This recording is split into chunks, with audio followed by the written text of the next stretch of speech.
Bonjour, je suis Kevin Petit, donc je fais ma thèse au laboratoire ICAR sur l'immersion en Irlande. Merci à Nathalie de m'inviter à ce séminaire pour discuter de mes recherches. Donc là, tout ce que je vous présente, c'est des réflexions en cours à partir de terrains que j'ai fait en 2015 et 2016. N'hésitez pas à la fin à poser vos questions, critiquer, donner des suggestions. C'est le but, voilà, c'est de partager avec vous mes idées et de voir ce que ça donne. Je vais commencer par une présentation du contexte historique de la création des stages d'immersion en Irlande. Je souhaiterais analyser la manière dont les différents stages dans lesquels j'ai effectué mes recherches s'emparent du concept de l'immersion. Et donc l'idée, c'est de discuter avec vous du sens social que peut prendre ce type d'enseignement de la langue, et plus largement, comment l'immersion peut façonner la manière dont les apprenants vont percevoir la langue qu'ils apprennent. Donc ma recherche, elle est socio-linguistique, et j'adopte une perspective ethnographique, c'est-à-dire que ma réflexion sur l'apprentissage de la langue se base sur des observations participantes, des interviews, des notes de terrain, des enregistrements d'interaction, des articles de presse, des documents historiques. Donc un large, beaucoup de données différentes. Donc j'ai moi-même fait l'expérience de l'immersion et je me suis immergé moi-même dans 4 stages en 2015 et en 2016. Donc j'ai suivi les cours, j'ai rencontré les élèves, les profs, observé tout ce qui se passait en dehors aussi du cours, dans le village dans lequel se situaient les stages. Et l'objectif, c'était vraiment donc de comprendre le sens social que les stages d'immersion d'Irlandais prennent et quel sens est construit par les élèves, les parents, les enseignants et les communautés qui accueillent ces stages.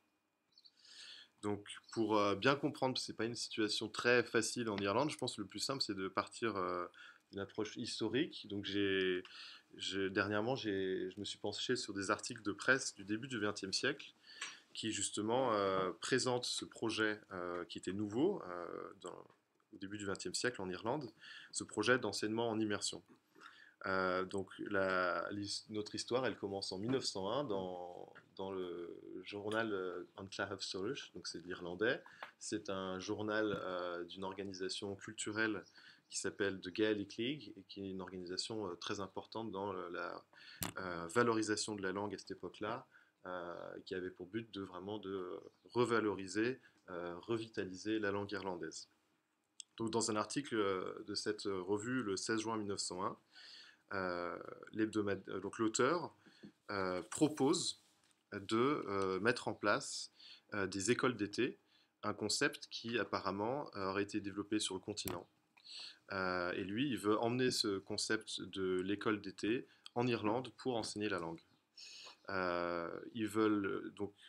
L'idée serait d'opter pour la méthode directe, donc qui consiste à apprendre une langue étrangère sans recours à la langue maternelle. Et pour cela, ils souhaitent envoyer des enseignants en Belgique pour qu'ils apprennent pour qu'ils apprennent des expériences qui sont mises en place là-bas pour des programmes bilingues. S'il y en a qui connaissent un peu les programmes bilingues de Belgique du début du XXe, ça m'intéresse. J'ai découvert ça il n'y a pas longtemps. Donc apparemment, la Belgique était un modèle au début du XXe siècle. Les travaux de Michel Béret. D'accord. Michel Béret, qui est prof à Mons. Béret, B-E. B-E, 2-R-I. Ok, très bien. Donc voilà, ils souhaitent s'inspirer de ce qui se passe en Belgique, entre autres. Donc à l'époque, l'Irlande fait partie du Royaume-Uni encore. Donc l'enseignement est en anglais, tout en anglais. Donc l'idée des stages, c'est de former des enseignants à la base pour enseigner l'irlandais, puisque même si l'enseignement obligatoire est en anglais, depuis 1879, il est autorisé d'enseigner l'irlandais de manière facultative. Et au moment où il publie cet article, au début du XXe, en fait, l'association de Gaelic League sont en train de militer pour la mise en place d'écoles bilingues. En fait, le projet, c'est d'avoir une structure qui puisse former les enseignants à l'irlandais, qui puisse enseigner l'irlandais. Par contre, petit problème, à l'époque, donc il n'y a déjà aucune formation pour les professeurs de langue, et aussi on a très peu de locuteurs d'irlandais en fait. Donc, par exemple, en 1891, lors du recensement, 15% de la population déclare parler irlandais quotidiennement, ce qui représente à peu près 700 000 personnes à l'époque. Et donc cette carte permet de situer où ils se trouvaient. Donc plus c'est foncé, plus les locuteurs sont nombreux. Donc on voit bien que les locuteurs se situent à l'ouest, à l'extrême ouest du pays, et que tout l'est, en fait, l'irlandais n'est quasiment plus parlé déjà à la fin du 19e siècle en Irlande. Euh, elles sont parlées tout en haut dans Donegal, dans le Galway et dans le Kerry. C'est les trois pôles, on va dire, où se situaient les locuteurs natifs. Et l'image à l'époque du locuteur natif, c'est des paysans qui habitent dans des régions reculées de l'Ouest. Et comme on peut voir déjà en fait à la fin du 19e siècle, des linguistes et des folkloristes faisaient un travail de récolte de contes, de chansons, aussi de danse, de proverbes. Donc l'intérêt pour la langue irlandaise à la fin du 20e siècle, du 19e siècle, elle est avant tout académique. Et le travail des linguistes, on pourrait le comparer à des travaux d'antiquaires où vraiment la langue est un objet qu'on va essayer de reconstituer. L'idée c'était de reconstituer principalement des mythes antiques grâce en enregistrant les contes que racontaient ces personnes. Donc voilà un peu l'image du locuteur natif à la fin du 19e siècle. Petit à petit, cette démarche linguistique elle est reprise par un mouvement culturel qu'on appelle la Renaissance gaélique, qui va justement à travers la revue que je vous ai montrée avant et d'autres festivals courts, va essayer de promouvoir de nouveau l'irlandais comme langue vivante. Et ensuite, ce mouvement culturel, il va être repris au début du XXe siècle par le mouvement nationaliste, en fait, donc le mouvement nationaliste qui est mené par plutôt les élites des classes sociales de Dublin, et qui va hisser la langue irlandaise comme emblème national d'un processus qu'on va appeler la dé-anglicisation. Le but c'était de dé-angliciser l'Irlande pour la libérer et justifier le projet nationaliste. Et par exemple, quand en 1916 les rebelles irlandais se soulèvent contre le pouvoir en place anglais et déclarent leur indépendance, donc ils diffusent ce prospectus dans toute l'Irlande, et on voit en fait que c'est simplement le titre qui va être en irlandais pour symboliser l'importance de la langue, mais tout le texte est en anglais puisque la majorité des personnes en fait ne savaient pas lire l'irlandais. Donc voilà un peu le contexte au début du XXe siècle. Dans un autre article publié en 1903, en fait, il y a de plus en plus d'articles qui commencent à discuter justement de la mise en place de ces stages. Et donc, comme je vous ai dit, on a déjà en fait quelques linguistes qui vont dans ces régions pour apprendre la langue. L'idée de la Gaelic League, c'est en fait de rassembler un maximum de personnes, qu'ils y aillent ensemble, d'avoir un mouvement coordonné pour qu'un grand nombre de personnes se rendent dans ces régions et apprennent la langue via la méthode directe. Donc en fait, ce qu'ils font, c'est qu'ils vont donner une signification politique et nationaliste à ce qui était jusque-là une pratique individuelle de loisirs. Et du coup, là, on rassemble, c'est plus du loisir, c'est vraiment un objectif commun de nationaliste. Donc je cite les auteurs de l'époque, en fait, l'initiative est transformée en une croisade qui vise au développement d'une identité nationale via l'apprentissage de la langue. Donc l'immersion est donc un outil nationaliste et en fait qui, selon moi, répond à deux principes de base du mouvement de revitalisation de l'irlandais. Le premier, c'est que les personnes qui étaient considérées comme les mieux placées pour enseigner l'irlandais, c'était les locuteurs natifs de l'ouest de l'Irlande, qui étaient considérés comme les dépositaires d'une culture et d'une langue pure, d'une langue authentique. Deuxième point, c'est que l'immersion était aussi un moyen d'inciter les natifs de ces régions de continuer à utiliser leur langue afin d'assurer la préservation d'une région majoritairement irlandophone qui jouerait le rôle ensuite de ressource pour l'apprentissage de la langue dans le reste du pays. Donc, après l'indépendance, en 1922, l'irlandais devient matière obligatoire à l'école.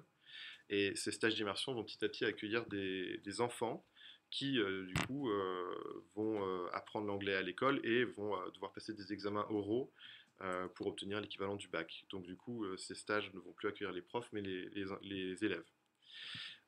Aujourd'hui, donc il y a une cinquantaine de stages, je sais plus non, oui. Il y a une cinquantaine de stages dans toute l'Irlande, stages d'immersion. Pas dans, pardon, il y a une cinquantaine de stages d'immersion situés dans les régions que je vous ai montrées tout à l'heure dans l'ouest de l'Irlande, principalement donc Kerry, Galway et Donegal. Elles sont quasiment tous là-bas et ils accueillent plus de 20 000 adolescents tous les ans, donc dont la pratique de l'irlandais se réduit aux cours qui suivent à l'école, puisqu'aujourd'hui en fait seulement 2% de la population déclare parler irlandais quotidiennement. Donc voilà pour l'aspect historique. 10 minutes, très bien. Si c'est possible. Ok, donc maintenant, ce que je souhaite faire, c'est présenter 3 stages dans lesquels je me suis rendu et essayer de voir comment est-ce que, en fait, eux, ils se définissent comme stage d'immersion. Parce qu'on va le voir, en fait, c'est très différent la manière dont on peut se considérer comme stage d'immersion. Euh, donc je vais me concentrer principalement en fait sur ce que je vais appeler la cérémonie d'ouverture quand les élèves arrivent. Comment est-ce qu'on leur présente où est-ce qu'ils sont, ce qu'ils doivent faire. Euh, donc le premier stage où je vais en 2015, il se trouve dans le Donegal, qui est donc tout au nord là-haut. Il se trouve un peu, on va dire, voilà, au cœur d'une région irlandophone, dans un village voilà, qui a un statut officiel de région irlandophone, puisqu'il y a 55% de la population qui déclare parler irlandais quotidiennement.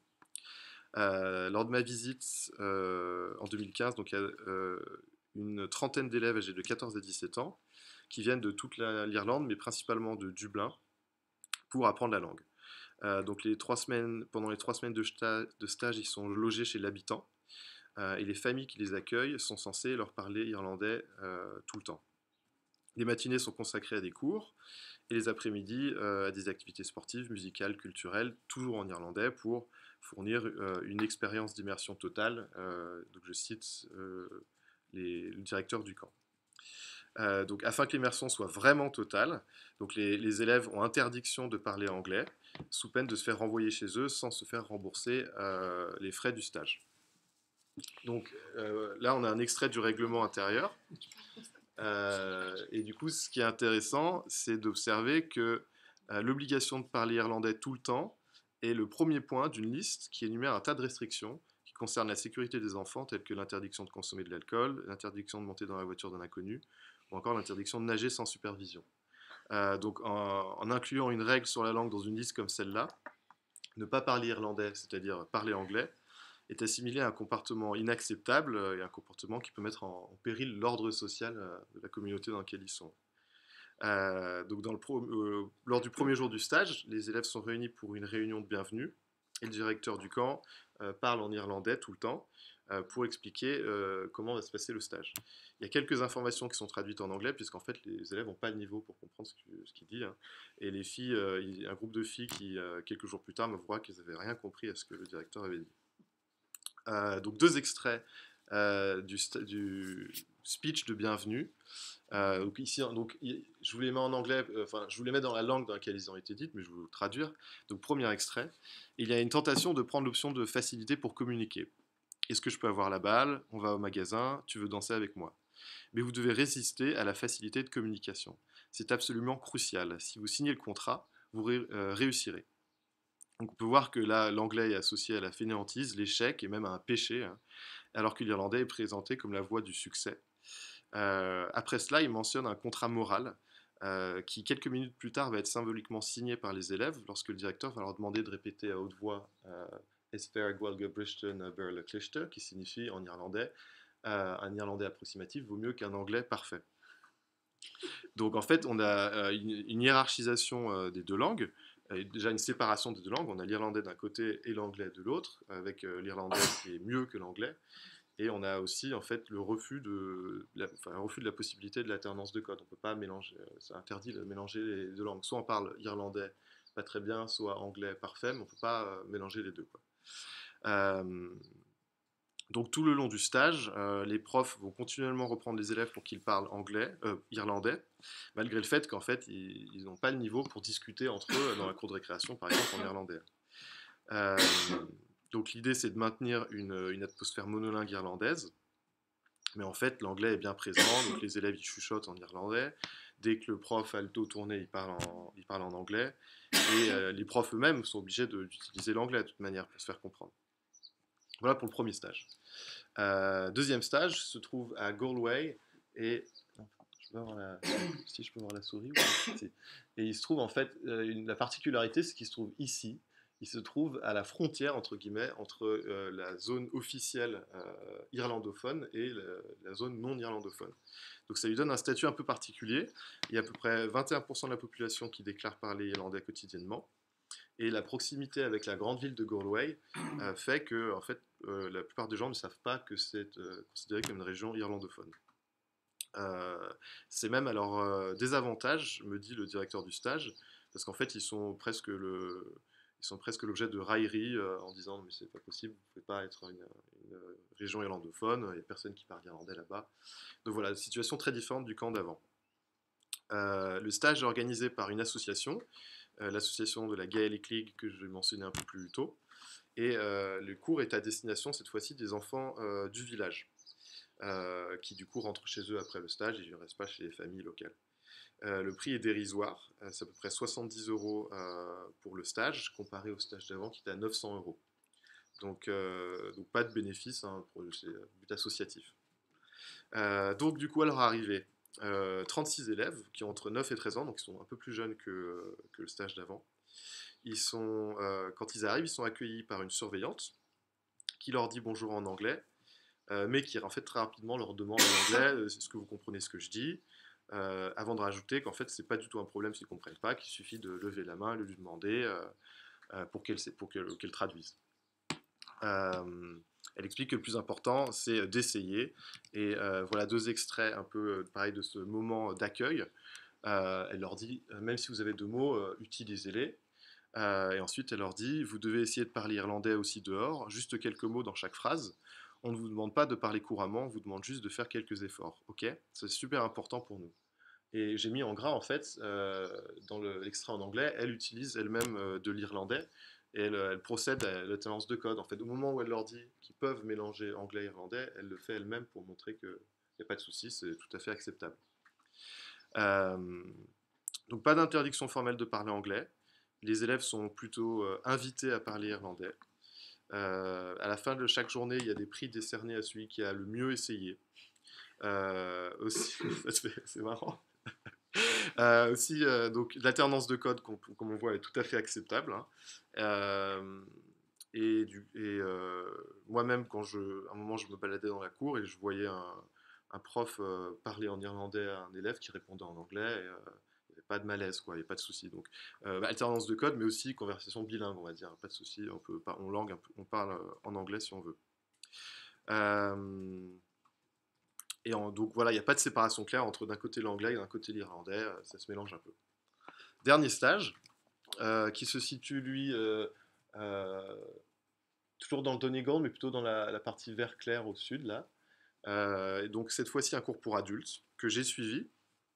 Donc j'ai été moi-même élève dans ce cours. Donc il se situe dans un petit village qui est aussi dans une région officiellement désignée comme irlandophone, où il y a 37% des habitants qui déclarent parler irlandais tous les jours. On était une centaine d'élèves, âgés de 20 à 70 ans, pour la plupart étrangers, principalement des Américains, aussi des Australiens, des Irlandais, Français, plein de nationalités. L'Irlandais était en minorité, il y avait une dizaine d'Irlandais. À noter aussi qu'ils proposaient des cours de musique, d'art, de randonnée, où l'Irlandais était plus ou moins utilisé selon les élèves en fait. Donc pareil, réunion de bienvenue. Le directeur du stage va plus parler déjà anglais qu'irlandais.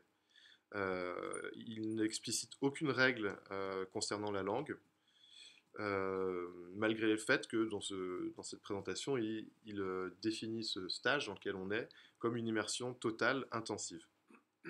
Sur la page web du site, on peut voir, donc premier extrait, on nous dit que donc, tous les soirs des activités de loisirs telles que la danse, la poésie, les conférences sont proposées, après quoi les participants sont libres d'utiliser leur irlandais.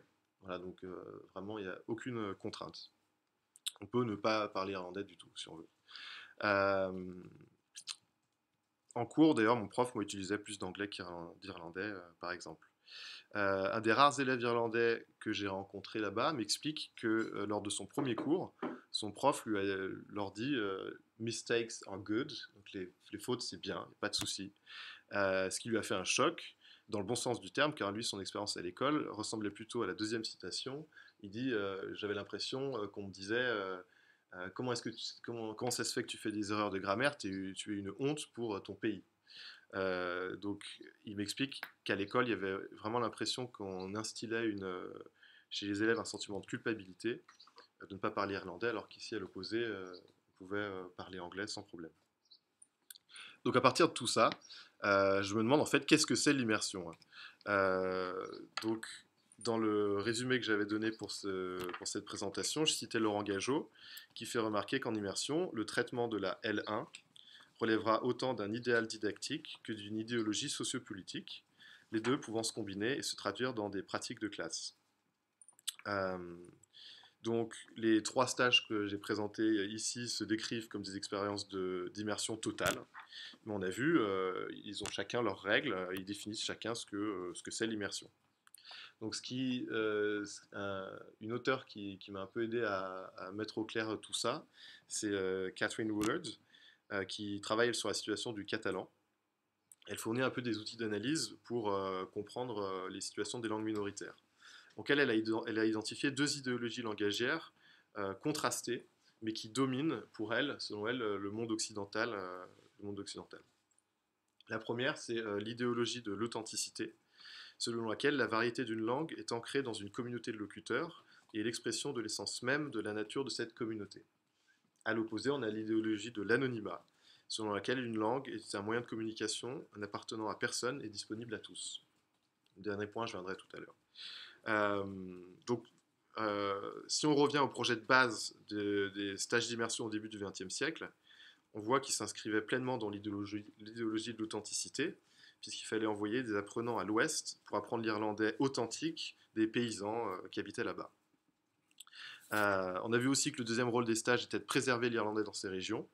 Et pour moi, c'est ce qui peut expliquer la rigueur des règles interdisant l'utilisation de l'anglais dans le premier stage qu'on a vu, un peu par peur que l'irlandais soit contaminé par d'autres langues, donc l'anglais ici. Avec les règles strictes sur la langue, le stage de Donegal, le premier stage, reproduit l'idéologie de l'authenticité, car en fait c'est grâce à cette idéologie qu'une activité économique s'est développée dans la région dans laquelle il se situe. Et si un jour on considère que cette région n'est plus irlandophone, la survie du stage sera en jeu et donc d'un certain aussi les emplois des gens qui travaillent là-bas. Donc il faut maintenir à tout prix cette illusion en fait que c'est monolingue, même si ça peut mettre à mal peut-être l'apprentissage de la langue. Donc je fais l'hypothèse que ces stages, leur rôle premier n'est pas tant d'enseigner la langue à proprement dit, mais en fait ils jouent un rôle de vitrine aux apprenants pour maintenir un peu un espoir que c'est possible d'avoir des régions irlandophones monolingues. Ensuite, dans le stage de Galway, on l'a vu, le statut du village ne permet pas d'attirer des enfants comme dans le premier stage, ne permet pas de créer des emplois comme dans le premier stage, et parce que les locaux ne sont pas considérés comme des locuteurs authentiques. Donc le but du stage est de revitaliser la langue dans le village, et pour cela, il faut se détacher justement de l'idéologie de l'authentique, parce qu'elle leur porte préjudice, et plutôt se tourner vers l'idéologie de l'anonymat, afin de laisser la langue accessible à tous, et de la détacher de ces régions identifiées comme irlandophones, pour les ramener un peu de partout, et entre autres dans leur village à eux.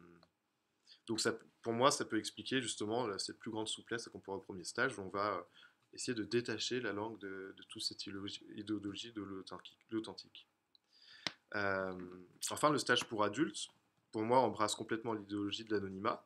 Les profs venaient d'ailleurs de toute l'Irlande, il y avait même un prof qui était américain, donc on n'est pas du tout dans l'idée de se dire que le meilleur prof, c'est celui qui vient du fin fond de l'Irlande.